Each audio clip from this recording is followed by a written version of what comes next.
तुम्हारे लक्ष्य के अलावा तुम्हारा जिस चीज पर भी ध्यान है वही तुम्हारा परम शत्रु है। Welcome to subscribers of target 100 mathematics. हाँ जी, 12th क्लास, ले आइए नोटबुक और pen. Practice paper 2024 set C का सेक्शन ए करने के लिए। इस सेक्शन में 20 क्वेश्चंस हैं 1 मार्क के। Question number 1, let R be the relation in the set N given by R. ये है relation. Choose the correct answer. सबसे पहले आपको रिलेशन को ध्यान से समझना है। इसकी कंडीशन है a माइनस बी का modulus is a multiple of 4। और कंडीशन क्या है? b जो है वो 4 से लेस होना चाहिए। चलिए देखते हैं। ये a है, ये b। क्या ये b 4 से लेस है? नहीं है, तो ये ऑप्शन कट। क्या ये नंबर 4 से लेस है? नहीं है, कट। क्या ये नंबर 4 से लेस है? तो हम इसके लिए ये वाली कंडीशन चेक कर लेते हैं। 15 माइनस 3 कितना आंसर आएगा? 12। क्या 12 4 का मल्टीपल होता है? होता है, बिल्कुल। Is a multiple of 4। So C is correct answer. ये नंबर भी 4 से लेस है, लेकिन ये वाला आंसर आपका आ चुका है। अगर आप इसे चेक करेंगे 3 माइनस 2 1 होगा, जो 4 का मल्टीपल नहीं होता। Okay, now second question, sine inverse sine 3 pi by 5 की वैल्यू बतानी है। बड़ी ही सिंपल सी बात है। इसके लिए आपको साइन इनवर्स की रेंज पता होनी चाहिए। साइन इनवर्स की रेंज होती है माइनस पाई बाय 2 से पाई बाय 2 का क्लोज्ड इंटरवल, यानी ये एक्स एक्सिस, ये वाई एक्सिस, ये होता है पाई बाय 2, यहां पर होता है माइनस पाई बाय 2, यानी साइन इनवर्स की रेंज होती है ये 3 पाई बाय 5। पाई का मतलब 180 अपॉन में 5 से आप इसे कैंसिल करेंगे 36, और 36 3 जा 108। ये 108 डिग्री कहाँ आएगा? इस तरफ। और ये साइन इनवर्स की रेंज में नहीं है। ओके, इसको इस रेंज में लाने के लिए हमें यूज करना पड़ेगा किसका? पाई का। कैसे यूज करते हैं देखिए। 3 पाई बाय 5 को लिखा जा सकता है पाई माइनस 2 पाई बाय 5। इसकी आप हेल्प लेंगे। पाई में से 2 पाई बाय 5 को माइनस कर देंगे तो 3 पाई बाय 5 आ जाएगा। साइन इनवर्स, अब देखिए इस लाइन पर ट्रिग्नोमेट्रिक फंक्शन नहीं बदलता, तो यहां से साइन और यहां से 2 पाई बाय 5 लिखेंगे आप। दूसरी बात, पाई में से जब भी आप कुछ सब्ट्रैक्ट करते हैं तो सेकंड क्वाड्रेंट में आते हैं, और आफ्टर स्कूल टू कॉलेज के अकॉर्डिंग सेकंड क्वाड्रेंट में एस होता है, यानी कोई नेगेटिव साइन नहीं आएगा। अब 2 पाई बाय 5 इस रेंज में आ गया या नहीं आप चेक कर सकते हैं। 2 185, 36 और 36 2 जा 72 रेंज में आ गया यहाँ पर। इट मीन्स ये दोनों टर्म्स कैंसिल हो जाएंगी और आंसर क्या आ जाएगा? 2 pi by 5। Okay, so answer will B this one. Now question number 3, A matrix given है और हमें ए प्लस ए ट्रांसपोज आई के इक्वल दे रखा है। अल्फा की वैल्यू बतानी है। सबसे पहले वैल्यू लिखेंगे हम ए की। ए मैट्रिक्स है cos alpha sine alpha minus sine alpha cos alpha. इसमें ट्रांसपोज को हमें ऐड करना है प्लस। मैट्रिक्स की ट्रांसपोज का क्या मतलब होता है? फर्स्ट रो का फर्स्ट कॉलम बना देंगे, सेकंड रो का सेकंड कॉलम बन जाएगा। ओके, तो चलिए बनाते हैं। इधर cos alpha minus sine alpha ऐसे, और sine alpha cos alpha second column बन जाएगा। ऐड करने के लिए फर्स्ट नंबर ऐड करेंगे 2 cos alpha, minus sine alpha में प्लस साइन अल्फा ऐड होगा तो 0 0 2 कोस अल्फा। और ये किसके इक्वल गिवन है? आइडेंटिटी मैट्रिक्स के, इज इक्वल टू आई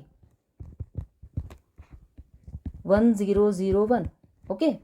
और 2 मैट्रिसेस कब इक्वल होती हैं? जब फर्स्ट नंबर के इक्वल हो, सेकंड के, कोरस्पॉन्डिंग एलिमेंट्स इक्वल होने चाहिए। मल्टीप्लाई वाले नंबर्स दूसरी साइड जाकर डिवाइड में चेंज हो जाते हैं और कोस में 1/2 वैल्यू होती है 60 डिग्री पर, यानी π/3। यहां से अल्फा की वैल्यू आ जाएगी π/3।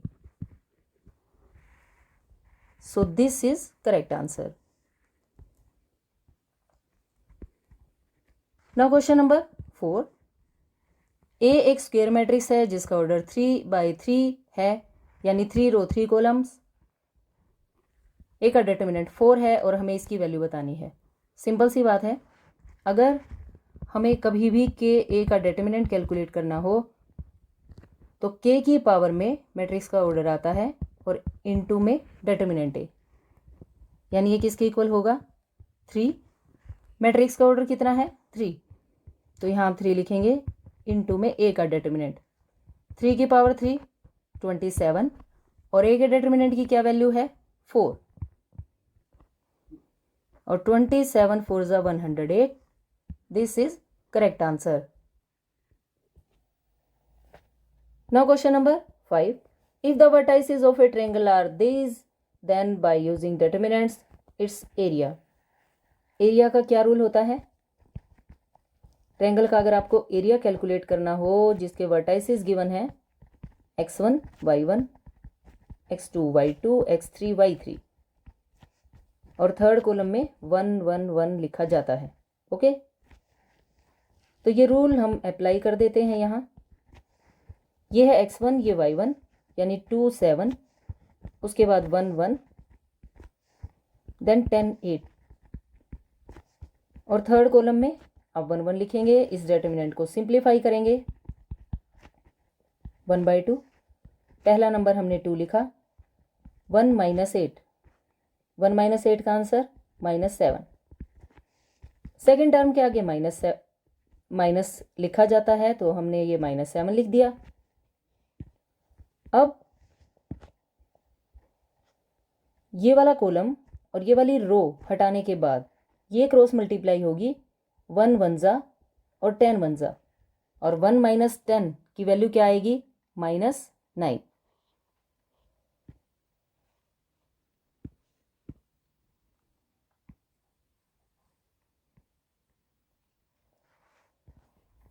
यहाँ हम लिख देंगे -9। उसके बाद हम 1 को लिखेंगे +1 करके। ये कॉलम और ये रो हटाने के बाद 1 8 ज़ा 8, 10 1 ज़ा 10 और 8 - 10 की वैल्यू -2। इसकी मल्टीप्लाई -14, माइनस माइनस प्लस, 9 7 ज़ा 63। इसका आंसर -2। 1/2 इन्हें सिंप्लीफाई करने से आएगा 47। सो आंसर विल बी 47/2, यानी b is correct answer. Now y is equal to logarithm x minus x square, तो हमें सेकंड डेरिवेटिव की वैल्यू बतानी है। देखिए, सेकंड डेरिवेटिव से पहले आपको कैलकुलेट करना है फर्स्ट डेरिवेटिव। लोगरिथम x का डेरिवेटिव 1/x, एक्स स्क्वेयर का डेरिवेटिव 2x। अब हम सेकंड डेरिवेटिव कैलकुलेट करेंगे यहीं से। 1/x का डेरिवेटिव होता है -1/x² और 2x का डेरिवेटिव 2। कौन सा ऑप्शन आंसर होगा? -1/x² -2, यानी C is correct answer. 1/x का डेरिवेटिव -1/x² कैसे होता है, इस डेरिवेटिव को आप लर्न कर लें। देखिए, 1/x को आप क्या लिख सकते हैं? x की पावर -1, और डेरिवेटिव में क्या करना होता है? -1 पहले लिखेंगे और पावर में से 1 लेस करना है। -1 की वैल्यू -2, और ये माइनस की पावर डिनोमिनेटर में आकर प्लस की हो जाएगी, यानी 1/x का डेरिवेटिव हो जाएगा -1/x²। इसे आप डायरेक्ट लर्न कर लें। ओके, नाउ क्वेश्चन नंबर 7, बड़ा ही सिंपल सा सवाल है। f(x) का डेरिवेटिव ये है, तो हमें f(x) की वैल्यू बतानी है, यानी इस डेरिवेटिव को यहाँ से हटाना है, और डेरिवेटिव का एंटी डेरिवेटिव कौन होता है? इंटीग्रेशन। ओके, यानी हम इस फंक्शन का इंटीग्रेशन कर देंगे। 4x raise to power 3/2 minus 3/x⁴ integration करने से फंक्शन की वैल्यू आ जाएगी। देखिए, 4x raise to power 3/2 minus 3, x⁴ को आप न्यूमरेटर में ले जाइए, -4 हो जाएगी। और अब हम इंटीग्रेशन करते हैं। 4 as it is.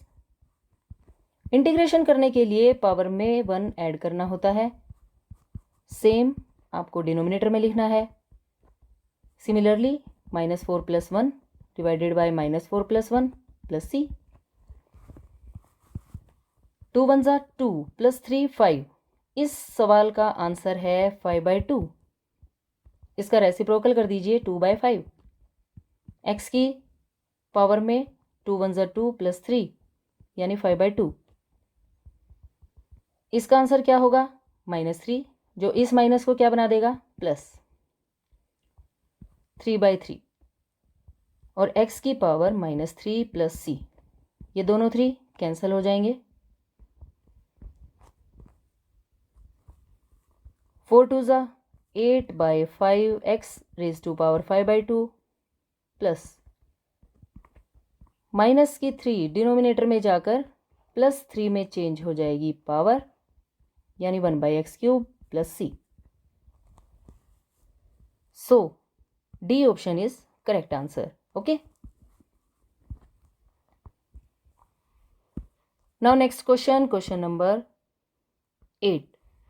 e⁻x × sin x + cos x का इंटीग्रेशन किसके इक्वल होगा? बड़ी ही सिंपल सी बात है। e⁻x के साथ अगर कोई फंक्शन है, साथ में उसका डेरिवेटिव है, और ऐसे फंक्शन का आपको इंटीग्रेशन करना पड़ जाए, तो आंसर आता है ये, यानी e⁻x fx + c। सिंपल सी बात है। ओके, साइन का डेरिवेटिव कोस होता है, ठीक है, यानी ये फंक्शन है, ये डेरिवेटिव है, तो आंसर क्या होगा? ex sin x।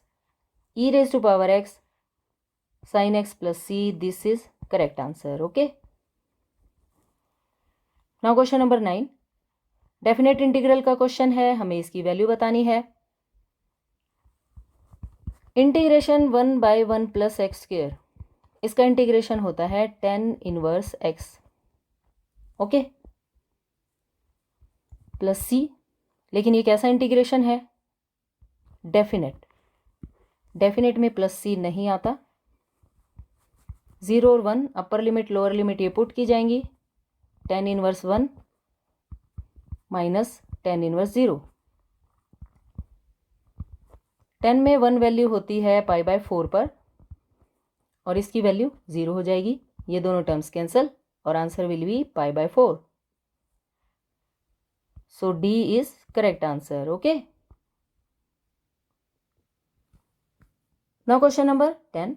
The degree of differential equation, इसकी हमें डिग्री बतानी है। देखिए, ये सेकंड ऑर्डर डेरिवेटिव है यहाँ पर, यानी इस डिफरेंशियल इक्वेशन का ऑर्डर तो है 2, और डिग्री इसकी पावर कितनी है? 1। इसकी डिग्री है 1। सो this is correct answer. Now question number 11। इस डिफरेंशियल इक्वेशन का इंटीग्रेटिंग फैक्टर ढूंढना है। इंटीग्रेटिंग फैक्टर का क्या रूल होता है? e⁻p/dx। इस टाइप की इक्वेशन के लिए यहाँ पर p की वैल्यू क्या है? y का कोफिशिएंट। इस y का कोफिशिएंट p होगा, यानी p की वैल्यू है 1/x। इसलिए इंटीग्रेटिंग फैक्टर क्या बन जाएगा? e⁻∫ 1/x dx। 1/x का इंटीग्रेशन लोगरिथम होता है, लोगरिथम x। ई और लोगरिथम जब भी ऐसे पावर में आए तो दोनों कैंसिल हो जाएंगे और आंसर क्या आएगा, x। ओके, इसलिए ये है integrating factor answer. Now question number 12, x और y की वैल्यू गिवन है, dy/dx फाइंड करना है। x की वैल्यू है 2a² यहाँ से हम कैलकुलेट करेंगे dx/dt। 2 2 ज़ा 4at, y की वैल्यू है at⁴, तो dy/dt की क्या वैल्यू आएगी, 4 को आप पहले लिखेंगे 4at³। हमें आंसर चाहिए dy/dx का, इसलिए हम dy/dt को dx/dt से डिवाइड कर देंगे। ये वाली वैल्यू पहले 4at³ डिवाइडेड बाय 4at, ये दोनों टर्म्स कैंसिल, एक t भी कट जाएगा यानी t², which is required answer. Okay, question number 13, z axis के डायरेक्शन को साइंस लिखने हैं। z एक्सिस 0 0 1, ओके, ये होते हैं direction cosines. Question number 14, PA PB P of A union B की वैल्यू गिवन है और हमें फाइंड करनी है P of A intersection B। Simple सी बात है, P of A intersection B का क्या रूल होता है, PA plus PB minus P of A intersection B। ये सभी वैल्यूज़ आपको पता हैं, पुट कीजिए 6/11, 5/11 माइनस 7/11। 11 को आप एक बार लिखें, 6 + 5 11 और 11 - 7 4, which is required answer. Question number 15, if A and B are two adjacent sides of a square, square यानी जिसकी ऑल साइड्स इक्वल होती हैं, और A और B इसकी एडजेसेंट साइड्स हैं। हमसे ये पूछा गया है क्या A.B 0 होगा या नहीं, बिल्कुल 0 होगा। A.B क्योंकि दोनों की वैल्यू इक्वल है। This statement is true. Question number 16, A और B इंडिपेंडेंट इवेंट्स हैं तो A', B' भी इंडिपेंडेंट होंगी। हाँ जी बिल्कुल। क्वेश्चन नंबर 16, अगर A और B इंडिपेंडेंट इवेंट्स हैं तो A' B' यानी A0 B0 भी इंडिपेंडेंट होती हैं। इनफैक्ट A' और B ये भी इंडिपेंडेंट इवेंट्स होती हैं। A को सिंपल रखिए, B के ऊपर नोट लगाइए, ये भी इंडिपेंडेंट होती हैं। ये सारी बातें ट्रू होती हैं। Okay, so this statement is true. Question number 17, I.J × K, J.I × K, K.I × J, इन तीनों का सम हमें इसकी वैल्यू बतानी है। सिंपल सी बात है, देखिए I.J.K, जब आपको J और K का क्रॉस फाइंड करना हो तो आंसर आता है I।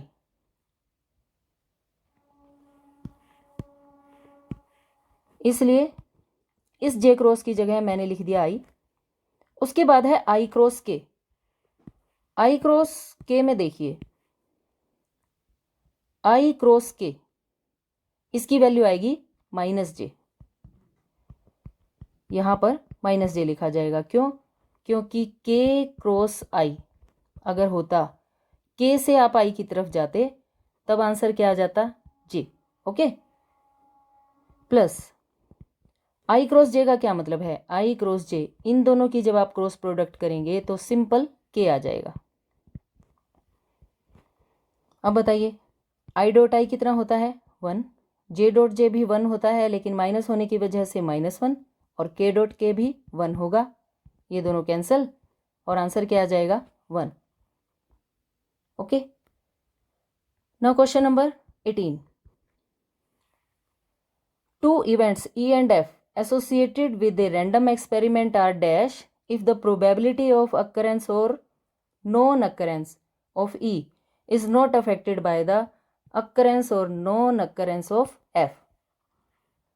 दो इवेंट्स हैं E और F, एक के होने का दूसरे पर कोई फर्क नहीं पड़ता, अगर ये हो जाए तो इस इवेंट के ऊपर कोई फर्क नहीं पड़ता. It means events are independent. Okay, now question number 19, assertion और रीजन के क्वेश्चन है. ये असर्शन देखिए, ये सेट गिवन है, ये रिलेशन गिवन है, हमसे कहा गया है कि ये एक इक्विवेलेंस रिलेशन नहीं है. इक्विवेलेंस रिलेशन कब होता है? जो रिलेशन रिफ्लेक्सिव, सिमेट्रिक और ट्रांजिटिव तीनों कंडीशन को पूरा करता हो उसे कहते हैं रिफ्लेक्सिव, उसे कहते हैं इक्विवेलेंस रिलेशन. चलिए देखते हैं. रिफ्लेक्सिव होने का क्या मतलब है? हर एलिमेंट खुद के साथ रिलेटेड हो, यानी 1 1 2 2 3 3 4 4. क्या इसमें 1 1 है, 2 2 है, 3 3 4 4, यानी ये रिलेशन रिफ्लेक्सिव तो हो गया. सिमेट्रिक का क्या मतलब होता है? हर ऑर्डर्ड पेयर में जो भी एलिमेंट लिखा हुआ है अगर मैं उसको पलट दूं, जैसे मैंने 1 2 को लिख दिया 2 1, वो भी आर में होना चाहिए और ऐसा हर ऑर्डर्ड पेयर के लिए होना चाहिए. ओके, 1 2 था, मैंने 2 1 बनाया. अब चेक कीजिए क्या ये रिलेशन में है? कहीं नहीं है. बस, और आगे आपको किसी पेयर के लिए चेक करने की जरूरत नहीं है. This relation is not symmetric. Okay, और ट्रांजिटिविटी भी आपको चेक नहीं करनी, क्योंकि सिर्फ एक कंडीशन ना होने से ये इक्विवेलेंस रिलेशन नहीं रहेगा. ओके, यानी असर्शन बिल्कुल सही बात है, ये एक इक्विवेलेंस रिलेशन नहीं है. ओके, नाउ रीजन देखिए. रीजन में लिखा है a relation is said to be an equivalence relation if it is reflexive, symmetric and transitive. ये बात तो बिल्कुल सही है, यानी रीजन भी सही है. सो और ये इसकी करेक्ट एक्सप्लेनेशन भी है. अब देखिए, both A and R are true and R is the correct explanation of A. So 19 का आंसर क्या बन जाएगा? ए. क्वेश्चन नंबर 20, 3 लाइंस हैं जिनकी डायरेक्शन कोसाइंस ये दे रखी है, ये म्यूचुअली परपेंडिकुलर होंगी. चलिए चेक कर लेते हैं. और रीजन भी एक बार रीड कर लीजिए. 2 lines with direction cosines L1 M1 N1 and L2 M2 N2 are perpendicular to each other if this condition is not equal to 0. ये बात गलत है. L1 L2 plus M1 M2 plus N1 N2 0 के equal होना चाहिए, तभी lines perpendicular होती हैं. लेकिन इसने क्या कहा? नॉट इक्वल टू 0, यानी रीजन तो हो गया गलत. और इनका परपेंडिकुलर होना हम इस फॉर्मूले से चेक कर लेते हैं. देखिए, पहले हम इन 2 लाइंस के लिए चेक करेंगे. L1 L2 का क्या मतलब है? पहले नंबर को पहले नंबर से मल्टीप्लाई करना, फिर दूसरे को दूसरे से, तीसरे को तीसरे से, और इनका सम अगर 0 आ जाए इट मीन्स ये दोनों लाइंस क्या हो जाएंगी? परपेंडिकुलर. ओके, तो 12/13 into 4/13 plus -3/13 into 12/13 minus 4/13 into 3/13. चलिए चेक कर लेते हैं. 12 4 ज़ा 48, 13 13 की मल्टीप्लाई 169 माइनस 12 3 ज़ा 36, 4 3 ज़ा 12. माइनस का ध्यान रखें बस. 48/169 माइनस इन दोनों का सम, क्योंकि दोनों माइनस के हैं, ये तो कैंसिल हो गए, 0 आ गया. यानी पहली 2 लाइंस तो परपेंडिकुलर आ गई. ये दोनों लाइंस परपेंडिकुलर हैं. अब हम इसे और इसे चेक करते हैं. 4/13 की मल्टीप्लाई करेंगे 3/13 के साथ, प्लस सेकंड नंबर है 12/13 और उसका है -4/13। थर्ड नंबर है 3/13 और वो है 12/13। ये आएगा 12/169 माइनस 48 169 प्लस 36 169। ये नंबर भी प्लस का, ये भी प्लस का, दोनों को ऐड कर लीजिए। ये भी कैंसिल हो गई टर्म्स, यानी ये दो लाइंस भी परपेंडिकुलर, ये दोनों लाइंस भी परपेंडिकुलर।